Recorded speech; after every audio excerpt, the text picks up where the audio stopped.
el humanista Samuel Verdeja Ruiz, de quienes voy a presentar un poco más de su vida. Ellos nos van a hablar un tema muy importante, que es formando guardianes de la tierra. Entonces, ya tenemos la... Bueno, en nombre del 12º Congreso Mundial para el Talento de la Niñez y también de esta Casa de Estudios, la Universidad Nacional de San Agustín, le damos la más cordial bienvenida tanto a Andrea Sánchez como a Samuel. Quiero compartirles un poco de la vida de Andrea primero, quien es mexicana, es bióloga, egresada de la Universidad Nacional Autónoma de México y ha tenido siempre una gran pasión por la conservación y la protección del medio ambiente. Tiene experiencia en la dirección de áreas encargadas de temas ambientales y municipales. Trabajó por 3 años en la Dirección de Cambio Climático y Ecología del municipio de Ocoyoacac, en el Estado de México, realizando dictaminación de arbolado, inspección a denuncias ambientales, reforestaciones urbanas y forestales, así como implementación de jardines polinizadores, además de que ha participado en la realización de ferias y charlas de educación ambiental con diferentes sectores de la población. También ha sido parte de diversas jornadas de reciclaje y actualmente se desempeña como jefa del Departamento de Gestión Institucional del municipio de Ocoyoacac, realizando proyectos en favor del desarrollo sostenible de este municipio y también todo esto con vinculación con organizaciones intergubernamentales. Y además de toda esta formación de Andrea, que es muy interesante y seguramente va a ser de gran utilidad para todos los que están aquí, tenemos el honor de contar también con quien fue el presidente municipal de este municipio de Ocoyoacac, que de hecho durante este congreso vamos a estar presentando varios proyectos y actividades que se han desarrollado en Ocoyoacac, inclusive algunos de ellos en conjunto con la CELIC, y que pues nos han dado grandes resultados, y esto gracias a todas las gestiones, a la diligencia y a la actividad humanística de nuestro querido Samuel Verdeja Ruiz, a quien también aquí presentamos. Entonces los recibimos con un fuerte aplauso. Adelante.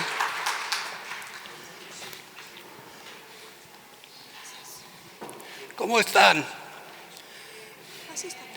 Bueno, vamos a introducir el tema que para mí es importante.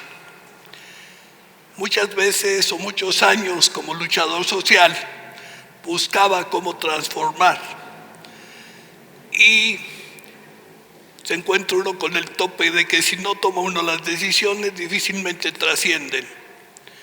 Veníamos de una etapa difícil, la pandemia, donde todo se paralizó, donde hubo una generación que dejó de tener motivación sensorial y curiosidad. Se les obligó a encerrarse, se les obligó a individualizarse bajo una tutela o un tutelaje que es la tecnología. Se quitó el lado humano y se preservó buscar un lado mecánico en donde las habilidades se perdieron. Yo lo veía porque me tocó reiniciar y bajo este esquema veía yo los jardines de niños o preescolares vacíos y los niños que llegaban inclusive no jugaban, no corrían, no reían. Entonces decía uno, ¿qué vamos a hacer? La única generación que yo veía aún activa con deseos de que esto se reanimara eran los adultos mayores. Llegamos al gobierno, me rodeé del grupo de jóvenes y decidimos implementar políticas públicas bajo un criterio y un esquema. lograr humanizar las ordenanzas municipales en concordancia con el medio ambiente y la espiritualidad de la población. Recurrimos a 3 ejes principales. 1, buscar que la educación fuera más lúdica y se creó o implementó el proyecto Mathematics, que ustedes van a conocer en unos días más. El otro fue recobrar el espíritu de la población, reviviendo lo que yo llamé la reconstrucción del tejido social. ¿En qué consiste? En dar alma e identidad a un grupo de gentes que se reúnen bajo un entorno. Y el tercer pilar fue preservar, conservar y respetar la naturaleza. Y para ello encargué a un grupo de jóvenes egresados de la UNAM que elaboraran un programa bajo 2 vertientes: despertar la curiosidad en el tesoro natural que teníamos en la población y educarnos para preservar el medio ambiente y a dejar de ser consumistas. Bajo estos preceptos doy cabida para que con Andrea vayamos intercambiando y podamos explicar esta parte de este programa tan importante. Hola, ¿qué tal? Muy buenas tardes. Antes de dar entrada al programa que mencionó el alcalde, el anterior alcalde, les voy a platicar un poco sobre la historia previa de dónde surge este problema ambiental. Y bueno, recordemos, nuestra Tierra fue formada hace más de 4.600 millones de años por gases y polvos estelares. Ella sola ha ido evolucionando sus características físicas y químicas hasta mantener una estabilidad perfecta para conservar vida dentro de ella. Actualmente tiene una temperatura promedio de 15 grados Celsius. Esto es gracias al efecto invernadero. Sin embargo, a partir de la revolución industrial a finales del siglo XVIII, hubo una serie de inventos que causaron gran contaminación a nuestro planeta, todo por la producción de satisfactores de mercancías y servicios. Sin embargo, no fue hasta los años 60 de que las personas empezaron a dar cuenta de esta irracionalidad ecológica al sistema de producción y consumo. Recordemos 2 términos importantes. Cambio climático es un proceso natural que ya hace la Tierra, sin embargo, actualmente el ser humano lo ha ido acelerando. Anteriormente solamente era a causa de las radiaciones solares y de las erupciones volcánicas. El efecto invernadero es lo que ayuda a que la Tierra mantenga este calor gracias a los gases de efecto invernadero, que pueden ser el dióxido de carbono, el metano, el óxido nitroso y el vapor de agua. Ellos se encuentran muy cerca de la Tierra manteniendo el calor que emite la radiación solar. Sin embargo, como les mencionaba, a raíz de la revolución industrial, estos gases de efecto invernadero han incrementado. Actualmente sufrimos una crisis ambiental con el aumento de la concentración de gases de efecto invernadero, con todo esto que les digo de la quema de combustibles fósiles, de todas las industrias, transporte, energía. Esto ha provocado que haya un aumento de la temperatura global de 1 grado. A su vez, esto provoca que se haya dado la pérdida de la biodiversidad, que se den fenómenos meteorológicos extremos como inundaciones, sequías, se da la pérdida de ecosistemas con incendios, con tala, se da la contaminación atmosférica, se pierden los recursos hídricos, se contamina el suelo, en fin. Sin embargo, actualmente, por primera vez en la historia de la humanidad, se ha puesto en peligro la vida en la Tierra. Y es por ello que surgen respuestas. Un poco sobre la historia de la educación ambiental, tenemos que en 1948 se fundó la Unión Internacional para la Conservación de la Naturaleza y por primera vez en 1970 se acuñó el término educación ambiental. Posteriormente, en el 72, se dio la Conferencia de las Naciones Unidas sobre el Medio Humano, donde incluye el humano en relación a su entorno y al medio ambiente. y en 1975 se dio el Seminario Internacional de Educación Ambiental, donde surge la Carta de Belgrado, que es la que nos da los parámetros de cómo podemos nosotros difundir la educación ambiental. Saltándonos al siglo XXI, la UNESCO nombra la década de la educación y el desarrollo sostenible del 2005 al 2014, y actualmente, bueno, a partir del 2015 se aprobó la Agenda 2030 con 17 Objetivos de Desarrollo Sostenible, que es la que nos rige actualmente de manera medioambiental. En estos 17 Objetivos de Desarrollo Sostenible, al menos 7 están enfocados en el medio ambiente, como vida de ecosistemas terrestres, agua limpia y saneamiento, etc.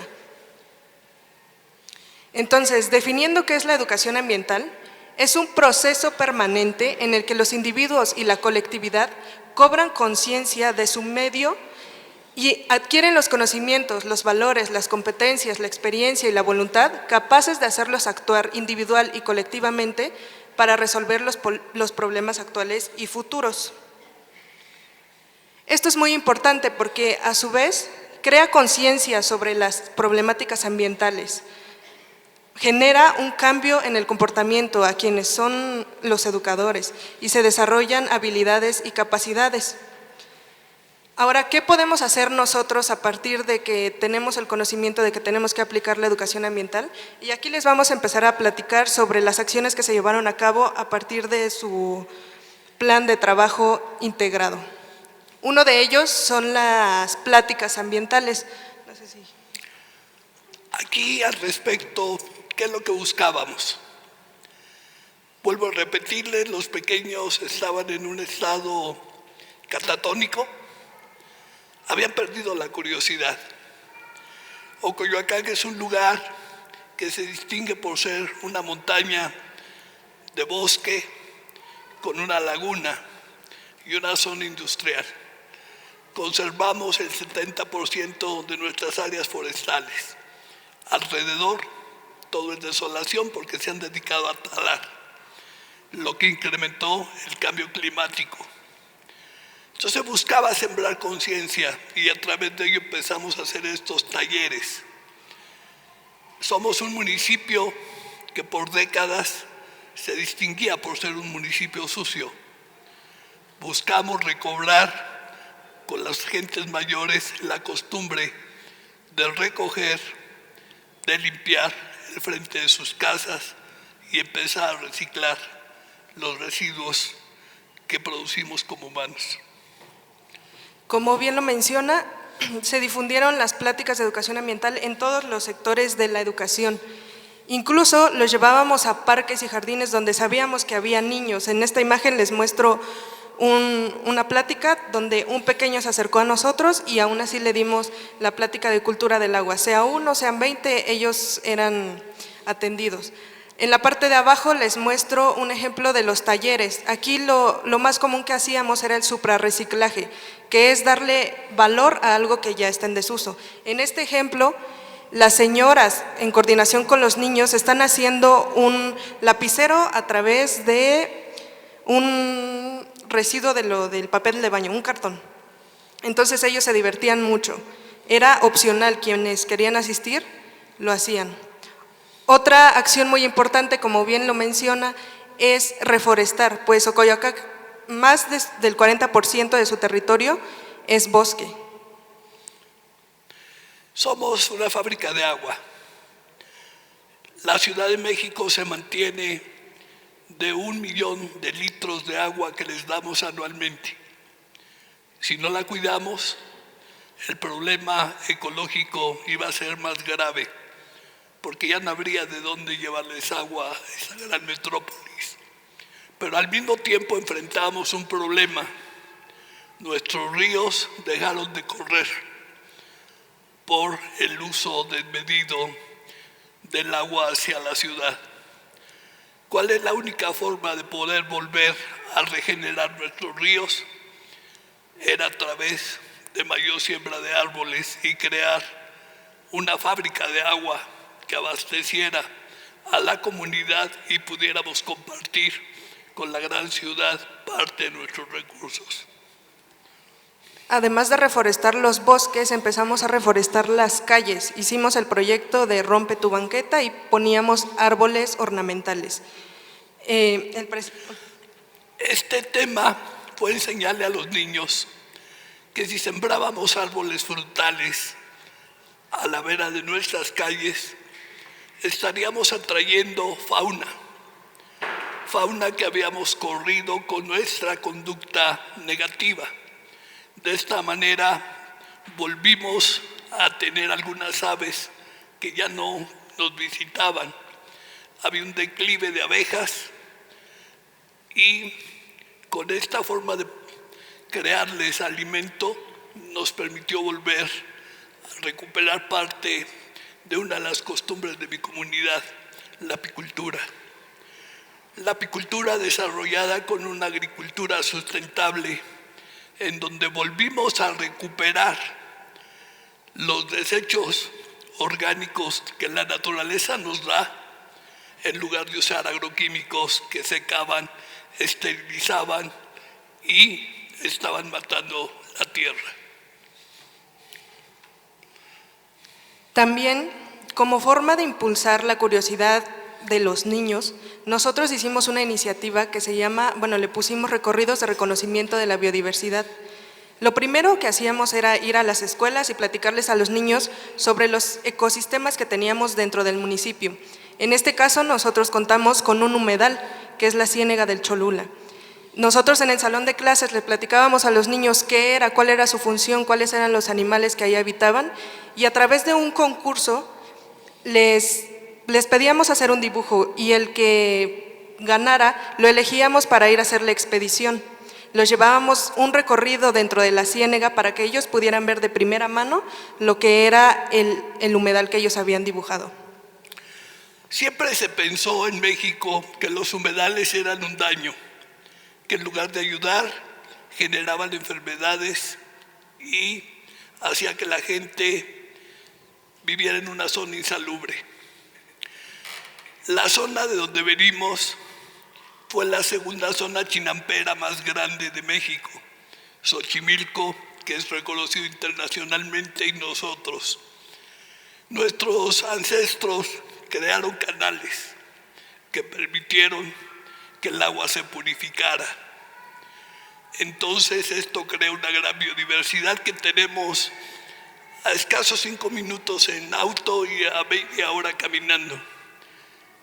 Lo lamentable, nuestras generaciones nuevas no conocían la zona. Se veía como una zona alejada y apestada.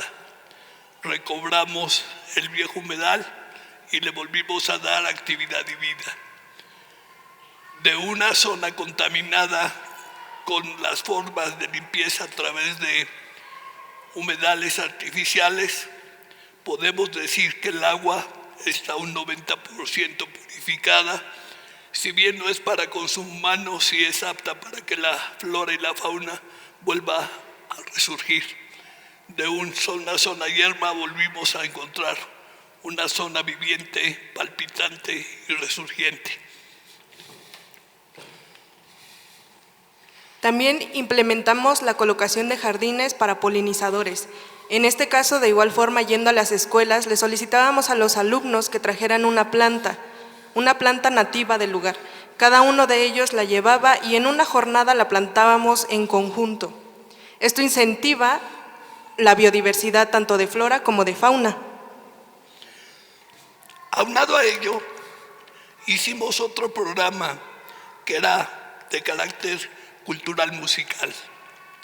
Formamos un coro infantil y un coro infantil con niños de capacidades diferentes. Y 2 años los estuvimos observando y sacando experiencias. Quiero comentarles que niños con autismo, a través de estos grupos, lograron reintegrarse, no en un 100%, pero sí rompieron sus barreras que nos separan en ese su mundo. Hoy puedo decir con orgullo que dejamos plantado un centro de atención múltiple donde damos atención a los que teníamos escondidos bajo la alfombra y que hoy les hemos vuelto a dar una vida social que era necesaria. A través de estos proyectos donde la naturaleza nos despierta el espíritu y donde la música nos recrea y nos eleva. Y se crea lo que yo llamo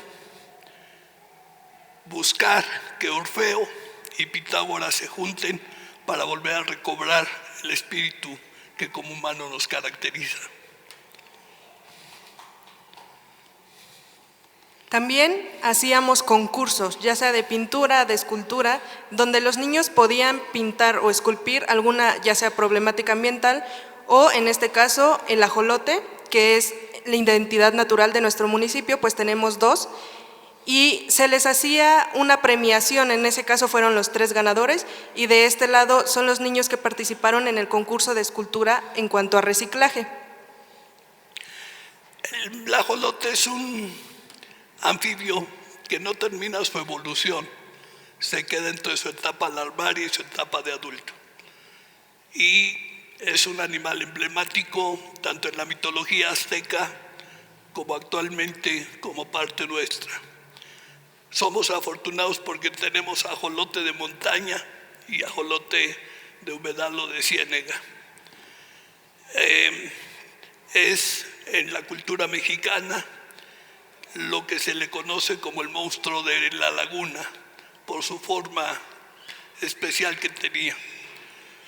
Parte de ello despierta la curiosidad y hace que un animalito que veíamos como algo que teníamos que desechar, los niños lo retoman y lo hacen suyo. Se llevaban a cabo jornadas de reciclaje donde acopiábamos residuos de manejo especial, los que comúnmente tal vez los recolectores de basura no acopian.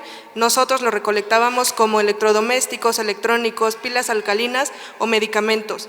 Al final nosotros buscábamos alguna empresa o asociación que pudiera darles un destino final adecuado para evitar contaminación, tanto de la atmósfera como de los mantos freáticos. Y aquí se crea el concepto guardianes de la tierra. Cambiamos el chip de los pequeños que estaban en una etapa catatónica y logramos que se convirtieran en vigilantes de nosotros los adultos. Veíamos niños que llevaban a los papás de la mano a entregar pilas, a entregar medicamentos caducos o que te llamaban la atención si tirabas un papel en la calle. También llevábamos a cabo las pláticas itinerantes, no solamente en escuelas, sino también salíamos a los mercados o a las plazas a difundir sobre, en este caso, no más plásticos, pues los plásticos de un solo uso contaminan los ríos y los suelos. También salíamos a darles alternativas a los comerciantes de qué tipo de material podían ellos dar para evitar los plásticos de un solo uso. Fue una lucha muy fuerte, acostumbrados a una mecánica continua, romper esquemas no es fácil. Y ello ha sido una semilla que espero que esto continúe, porque finalmente, si no, sería haber sembrado en tierra yerma. De allí lo importante que es educar desde abajo. Si al niño lo inducimos, le despertamos el amor a la tierra, la conciencia de cambio y de transformación a través de la curiosidad y del talento, las cosas pueden cambiar. Y bueno, por último, siempre implementábamos la inducción de que reducieran su huella ecológica a través de ahorrar agua, disminuir el uso de energía eléctrica, respetar la biodiversidad, consumir responsablemente, usar energías renovables. Todo esto es parte de la Agenda 2030. En la ONU, en la UNESCO se habla muy bien. Fui de los pocos representantes a nivel local que acudió a Naciones Unidas a dar un testimonio el año pasado por estas fechas. Pero, y es aquí donde tenemos que sembrar conciencia, si la autoridad local no hace suyas las políticas públicas de salvaguardar la ecología y educar a los pequeños, de nada sirve. Y yo creo que como ciudadanos debemos buscar quién preserve, quién cuide y quién sobre todo nos ayude a seguirnos transformando. Vivimos una etapa muy rara. La tecnología nos ha vuelto seres individuales. Se rompió la colectividad. Y a través de este tipo de políticas podemos recobrar el tejido social, volver a la finalidad para la cual fuimos creados. Ser gente interactúa, ser gente que ve por los demás antes de ver por sí mismo. El individualismo al que nos han sometido a través de las tecnologías nos ha dañado mucho. Yo no digo que las tecnologías no podamos usarlas. Sí, y son herramientas súper necesarias, pero verlas como herramientas, no como una forma de vida. Asimismo, se fomenta reducir el uso de consumo de carne, pues la FAO señala que la ganadería es el principal fuente antropogénica del uso de la tierra. En este esquema tenemos los 4 sectores que más generan gases de efecto invernadero, que es energía, el IPU es la industria, los residuos y el AFOLU, que es la ganadería y el uso de suelo. Pues más del 60% de la superficie agrícola se designa a la ganadería. Esto incluye deforestar para convertirlo en pastizales y ellos puedan comer. Y bueno, además esto es el responsable del 9% de las emisiones de CO2, por lo que les mencionaba de la deforestación, también del 37% de emisiones de metano, esto es principalmente por la digestión de los animales, y el 65% de óxido nitroso a través del estiércol. Nosotros recomendamos reducir el consumo de carne, pues se genera además mayor costo de producción y una gran cantidad de utilización de agua. Además, como ya les mencionaba, el cambio de uso de suelo para hacer las pasturas y la gran generación de gases de efecto invernadero. Y bueno, por último, en conclusiones, la formación de los niños guardianes de la tierra es fundamental para que entre todos podamos conservar nuestro planeta, desarrollando conciencia ecológica a temprana edad, hábitos responsables y el compromiso activo de cuidar su entorno. En resumen, les pudiera decir, toda una tradición de 2 milenios se acabó en 1975. Dejamos de usar lo natural para hacernos consumistas. En estos 3 años, la ciénaga volvió a tomar vida. Volvimos, aparte de nuestro régimen alimentario, que era a base de peces, aguaucle, que es un huevecillo de la chinche de agua, jaras, pápalo, papas de agua, que es un tubérculo que se da bajo el fango de la laguna y que es purificador, berros, papaloquelite, acosiles, y recobramos una forma de alimentación más omnívora que mucho tiempo nos caracterizó como población. Reducir y dar alternativas nos permite generar una mejor condición de vida. Pero lo más importante, si logramos que los pequeños crezcan con un conocimiento de las generaciones ancestrales, volvemos a reconstruir el tejido social y la experiencia no se pierde, continúa transformándose y haciéndonos mejores humanos y mejores ciudadanos, cuidando el entorno que nos ha dejado a resguardo la generación anterior. Muchas gracias.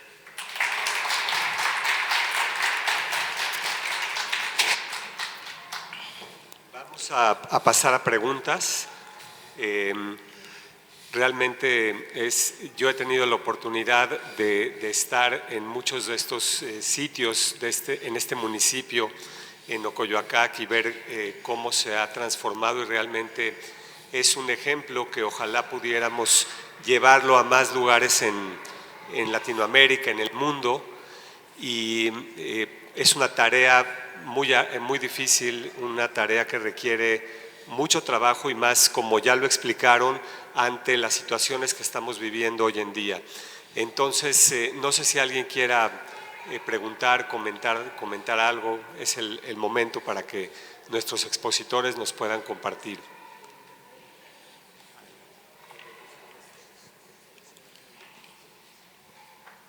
Buena tarde. Se habló principalmente del cambio de uso de suelo. El cambio de uso de suelo que se hace para convertir terrenos boscosos en pastizales para el consumo del ganado.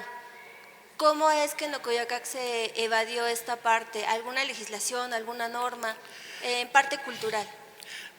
Ocoyoacac siempre ha sido un ejemplo en materia de leyes. Las ordenanzas de 1821, ordenanzas municipales, nos obligaban a limpiar los canales, a no desechar desechos humanos a los ríos ni a las acequias, a enterrar la basura, no quemarla, generar compostaje y hacer trabajo comunitario que le llamamos tequio. Se perdió, se está buscando reconsiderarlo. Hay un problema muy serio, que es la especulación inmobiliaria. Somos el sándwich entre dos grandes urbes, una megaurbe que necesita crecer y ya no tiene para dónde. Si no ponemos los candados, estaríamos suicidándonos. De ahí la importancia de defender como ciudadanos y como autoridades no cambiar usos de suelo ni para ganadería ni para más edificios. Vale más un árbol que genera vida, agua y conciencia que un edificio que al rato va a ser abandonado. Esos comentarios. Tenemos otra pregunta.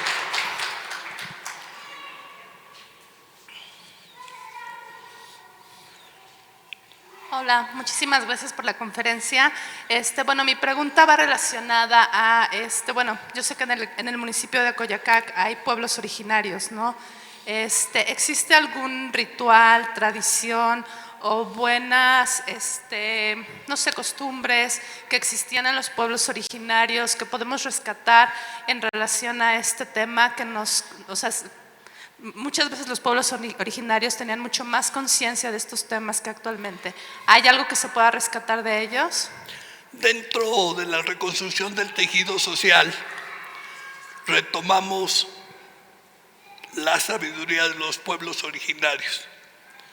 Quiero decirles que no hubo un acto de gobierno en el cual no tuviéramos la aprobación de los guardianes del tiempo, de los jefes supremos. Cuando acudíamos al bosque a sembrar, había una ceremonia de pedir permiso para que la planta pudiera resurgir con vida. Cuando acudíamos a la laguna, había una ceremonia que nos permitía pedir que el agua siguiera siendo nuestra matriz, que nos dio la vida y que nos permita seguir desarrollándonos. Los pueblos originales fundamentalmente son guardianes de la tradición, pero son la conciencia crítica que ayuda a un gobierno a mantener los pies en la tierra. ¿Alguna pregunta más? ¿Alguien quiera comentar algo? Sí.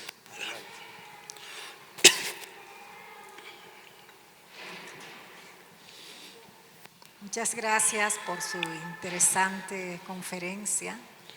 Y yo quería que ampliaran un poco sobre cómo hay que vincular ese trabajo que se hace a nivel de la tierra con lo que es la educación ya a nivel de la familia, a nivel del ayuntamiento. Más cerca. Sí, repito.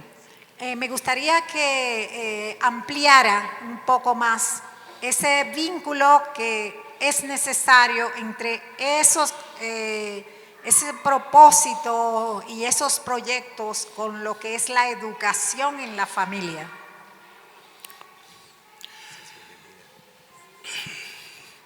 Hay un momento difícil en esta generación. El maestro, la nana o la transmisora de sabiduría se convirtió en un aparatito que se llama teléfono. Dejaron de transmitirse sentimientos y se empezó a transmitir información que a veces no era cuidada y era vana. Rompimos el espíritu y el alma por darle cabida a la industrialización y al desarrollo fuerte de las tecnologías. ¿Qué se hacía? Mi generación nunca vio una carrera de abuelos con nietos recorriendo el bosque. En mi gobierno veía yo familias enteras volviendo a retomar la convivencia social e infundiendo principios a los nuevos pequeños para ir buscando transformar. La generación de jóvenes de la pandemia es una generación que ha costado mucho. Se ha refugiado en el fentanilo, se ha refugiado en el cristal y se ha refugiado en la violencia. ¿Cómo podíamos romper la violencia? Buscando desde abajo generar conciencia.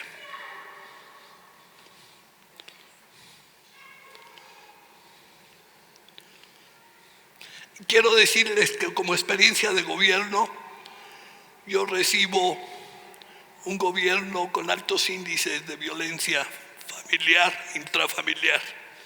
Entrego un gobierno, si no con el 100% radicado, sí con los índices más bajos del Valle de Toluca y del Valle de México. Y hay otro tema contra el que luchamos: el poder económico de las bandas, que muchas veces buscan clientela cada vez más abajo. Anteriormente el problema era de universitarios y preparatorianos. Hoy, en algunos lugares aledaños a mi municipio, lo vivimos en niños de secundaria y de primaria. Si no los cuidamos, si no rompemos el ciclo del envenenamiento que recibimos a través de las redes y no los educamos para que sepan distinguir entre el bien y el mal, la próxima generación estará perdida. Pues muy fuertes palabras de Samuel y esta presentación de Andrea. Tenemos tiempo para más intervenciones. Si alguien quiere compartir algo, es buen momento todavía, por favor.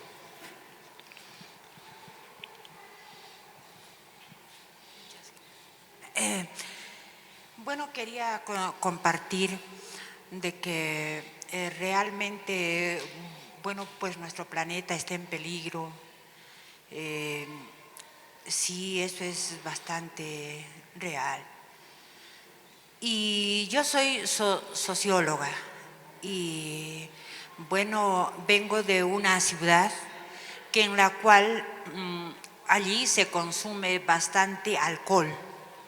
Bueno, entonces, como uno ya ve ya las noticias y todo, y entonces dije, ¿quién o qué es culpable de lo que está pasando así, ¿no? En nuestro planeta, pero ¿cómo es que está pasando? Entonces, pude lanzar una hipótesis. Dije, el alcohol tiene la culpa. Porque, bueno, dije luego también, ¿cuánto de alcohol bueno, consumen, ¿no?, las personas desorientadas? Bueno, también como en noticias veo, ¿no?, que van de paseo, entonces dejan, digamos, un cigarrillo encendido, pero se encuentra ahí en las noticias, se ve que hay botellas, ¿no?, de cerveza y otros alcoholes. Bueno, entonces son descontroladamente, o sea, se quema pues ahí bastantes árboles y todo ello, hectáreas así. Sí, entonces agradezco más bien a este gran congreso que nos da la oportunidad de seguir pensando, ¿no? Para que los científicos que realmente quieren el bien, quieren ayudar, como usted, señor, usted, señora, sí, en realidad, muchas gracias.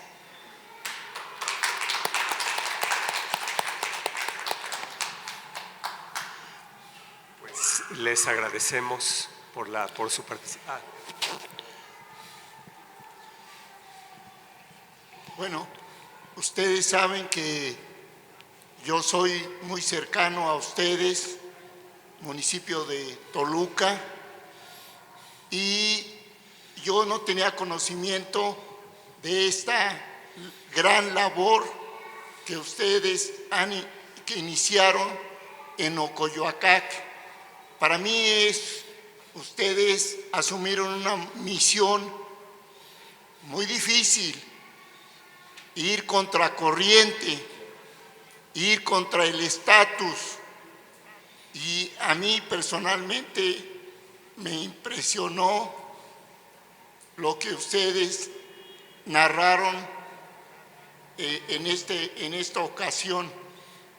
Y yo considero que esta semilla que ustedes han plantado no puede quedar nada más en el municipio que ustedes representan, sino tiene que difundirse no solamente al Estado de México, sino a toda la República Mexicana. Sé que es una misión y una labor muy, muy difícil, pero yo, conociéndolos a ustedes, creo que lo pueden lograr. Ese es mi comentario. Gracias, Heriberto. Disculpen. Muchas gracias.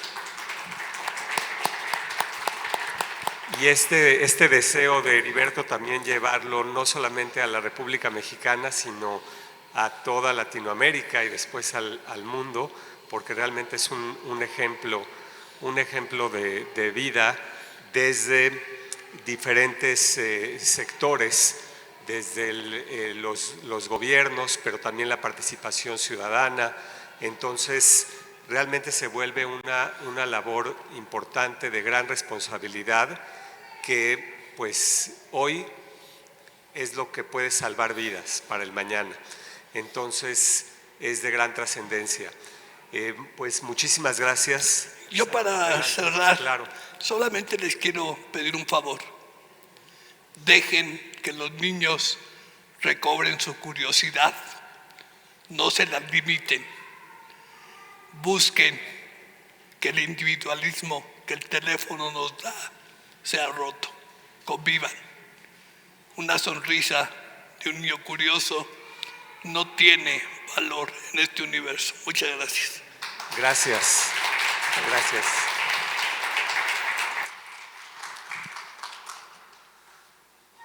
Muy bien, pues vamos a continuar con la agenda. Les agradecemos la presencia y quiero leerles también, relacionado con todo esto que estamos viendo, muy brevemente una frase que también está muy relacionada con lo que acabamos de ver, que dice, y con el cierre que hizo Samuel, que dice: la forma más adecuada para integrar a la niñez en el proceso de minimizar la degradación de la base ecológica, de la producción, de la habitabilidad en el planeta y de mejorar la calidad de vida humana es atendiendo las diversas formas de preservar el medio ambiente, desarrollando la adecuada conciencia en todos los aspectos y manifestaciones del quehacer humano.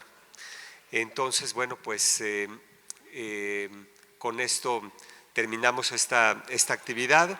Todavía nos falta una más dentro de esta jornada en las diferentes salas, y aquí mismo también vamos a continuar en unos minutos más para el cierre de las actividades académicas, recordándoles también que el día de hoy en el Teatro Municipal de Arequipa, en el centro, vamos a tener la Orquesta Sinfónica, entonces a la que todos están cordialmente invitados, la Sinfonía Oriente-Occidente de nuestro fundador, del doctor David Ferriz Olivares, se va a presentar esta noche. Así que por ahí los esperamos y continuamos con la actividad. Muchas gracias.